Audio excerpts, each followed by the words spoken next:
मदनपुर एक छोटा सा गांव है। हरे भरे वातावरण से घिरा ये गांव। यहाँ सभी लोग एक दूसरे को जानते हैं और सभी मिलजुल कर रहते हैं। हर शाम गोपाल की चाय की दुकान पर बैठकर सभी गपशप करते हैं और एक दूसरे की मदद के लिए सलाह करते हैं। चाचा, हमारे गांव की नदी तो पानी से फूल बह रही है। कहीं ऐसा ना हो कि पानी हमारे गांव खेत तक आ जाए। अरुण के खेत भी नदी के पास ही है। हमें उससे भी बात कर लेना चाहिए। हमें सतर्क रहना पड़ेगा ना। हाँ, तुम सही कह रहे हो। पिछले साल भी बारिश का पानी खेतों में भर गया था और सारी फसल बर्बाद हो गई थी। एक तरफ उस हवेली का डर सालों से बंद है, कभी कोई दिखा ही नहीं। लेकिन उस रास्ते जाओ तो डर सा लगता है। हमें तो सुकून ही नहीं है, परेशान ही है पूरा गांव। हाँ चाचा, मुझे भी ये बताओ कि उस हवेली से सब क्यों डरते हैं? क्या हुआ था वहां पर? आप पुराने समय से यहीं रह रहे हैं, आपको तो पता होगा कि क्या हुआ होगा वहां। उस रास्ते जाते हैं तो अजीब तो लगता है। मुझे हवेली के बारे में बताइए। हाँ, मैं बताता हूँ। काफी साल पुरानी बात है। तब मैं करीब 12 साल का था। उस समय माता पिता को हवेली के बारे में बात करते सुना था कि जमींदार हवेली में कोई गलत काम कर रहा है। इस बात की भनक गांव वालों को लग गई तो जमींदार ने गांव वालों के डर से अपनी जान खुद ही ले ली। तब से लोग कहते हैं कि उस हवेली में जमींदार की आत्मा घूम रही है। गांव के कुछ लोग भी गायब हो चुके हैं। तब से उस तरफ गांव वालों ने छोड़ दिया है। बस यही पता है मुझे तो। अब चलो, अरुण से मिलते हुए घर चलते हैं।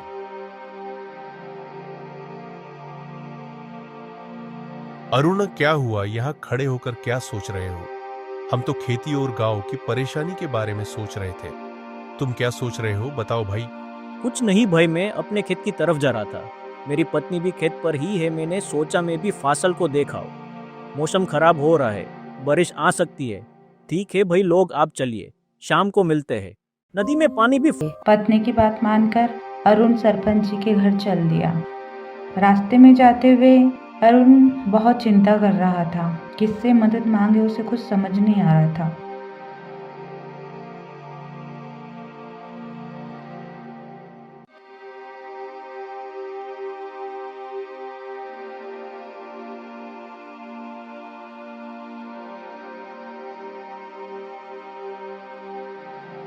अरे, आओ अरुण।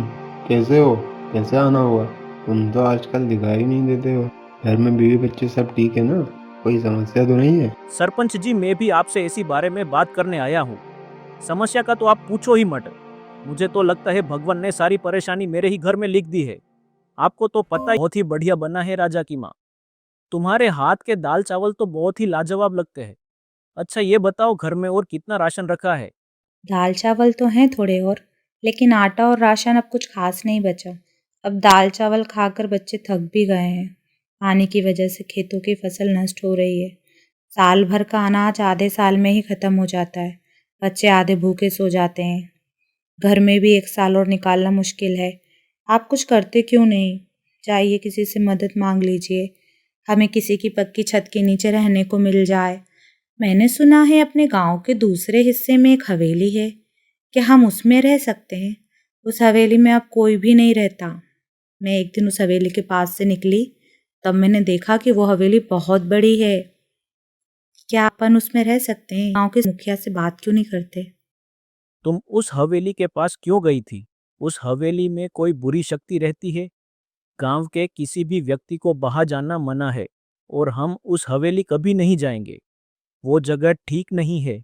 मैं कुछ और सोचता हूँ। मैंने सरपंच जी से भी बात की थी। वो हमारे लिए कुछ न कुछ व्यवस्था कर देंगे। चलो अब मैं थोड़ी देर से रामू की टपरी से आता हूँ।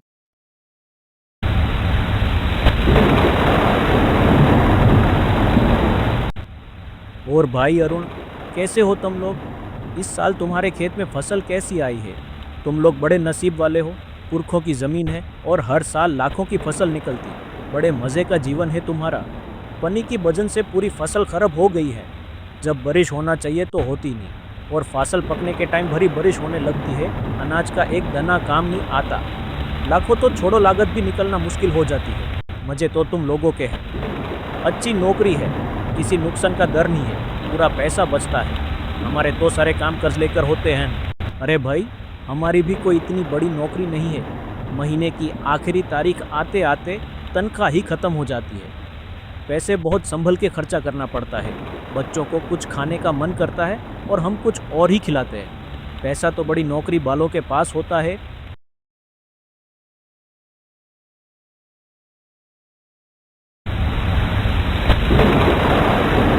शीला, मौसम बहुत खराब है, बहुत बारिश हो रही है। मैं अभी चाय की टपरी से आ रहा हूँ। वहां पर हम सब लोग बातें कर रहे थे। सभी लोग बहुत परेशान लग रहे थे। अब लोगों को अपने घर, खेत, गांव की चिंता हो रही है। बारिश बहुत तेज हो रही है। नदी फुल हो गई है। खेतों में, गांव में पानी भर सकता है। गांव वाले सब परेशान हो गए। खेत खलियान और गांव के घर भी भारी बारिश में बह गए। अब सबके पास बस हवेली में रहने के सिवाय कोई दूसरा रास्ता नहीं था।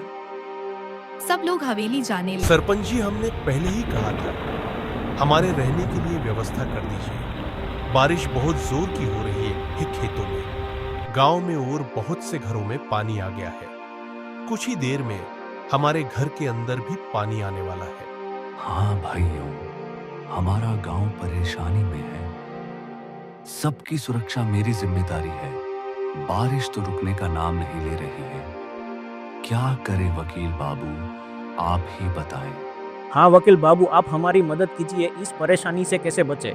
परिवार को कहीं सुरक्षित जगह ले चलना पड़ेगा। गांव वालों की ये हालत मुझसे देखी नहीं जा रही। सरपंच साहब, आप सभी गांव वालों को गांव के दूसरे हिस्से में पुरानी हवेली है, उसमें ठहरने दीजिए। वो हवेली सालों से बंद है और खाली पड़ी है। उसमें कोई भी नहीं रहता। उसका छत कभी नहीं गिरा। वहां सब सुरक्षित रहेंगे। वकील बाबू के बहुत समझाने पर गांव वाले और सरपंच जी मान जाते हैं और हवेली में जाने के लिए तैयार हो जाते हैं। सब लोग हवेली को खोलकर देखते हैं। भाइयों, वकील बाबू तो आगे निकल गए। हमें भी जल्दी चलना चाहिए। सब लोग एक साथ चलना। वकील बाबू ऊपर के कमरे में गए हैं। हम सबको जल्दी चलना होगा, कहीं वकील बाबू को कुछ हो न गया हो। हमारे मेहमान हैं। सब लोग जल्दी कमरे के अंदर चलो भाइयों। गांव के जो भी लोग हवेली गए थे वो सब वकील बाबू को ढूंढ रहे थे। गांव वाले सोच रहे थे कि भारी बारिश बाढ़ से बचाने के लिए वकील बाबू हमें यहाँ लाए हैं और उनको कुछ हो गया तो हम अपने आप को कभी माफ नहीं कर पाएंगे। फिर सबकी नजर वकील बाबू पर पड़ी। उनके हाथ में एक पत्र था। वकील बाबू, आप अंधेर में इस कमरे में अकेले आ गए और आपको डर भी नहीं लगा। और आपके हाथ में ये पत्र क्या है? सरपंची देखिए, खत मिला है। इसमें कुछ लिखा है, मैं आपको पढ़कर सुनाता हूँ। सुनिए, मैं जमींदार अपने बिगड़े बेटे से बहुत परेशान हूँ। मेरे बेटे ने मेरी पूरी जमीन बेच दी। मैं कभी किसी को कुछ नहीं बताया। मेरा बेटा मुझे और मेरी पत्नी को बहुत मारता है और पत्नी की हत्या भी उसी ने की है। अगर मुझे भी कुछ हो जाता है तो उसका जिम्मेदार मेरा बेटा ही होगा। वह इस हवेली में काले धंधे करना चाहता है और यह बात मुझसे बर्दाश्त नहीं हो रही। मैं अपने बेटे से बहुत परेशान हूँ, इसलिए मैं अपनी पूरी हवेली गांव वालों के नाम करता हूँ। सरपंच जी, यहाँ कोई भूतों का डेरा नहीं है। जमींदार के बेटे ने यह अफवाह फैलाई होगी। आप लोग सभी यहाँ अच्छे से रह सकते हैं। मैं जमींदार के बिगड़े बेटे को ढूंढकर सजा दिलाऊंगा। आप सभी सुनिए, भूत प्रेत जैसी कोई चीज नहीं होती। ये सब फालतू की बात है, हमारे मन का भ्रम है। इस तरह वकील बाबू की सूझबूझ और समझदारी से गांव वालों को रहने के लिए हवेली मिल गई और भूत का डर दूर हो गया।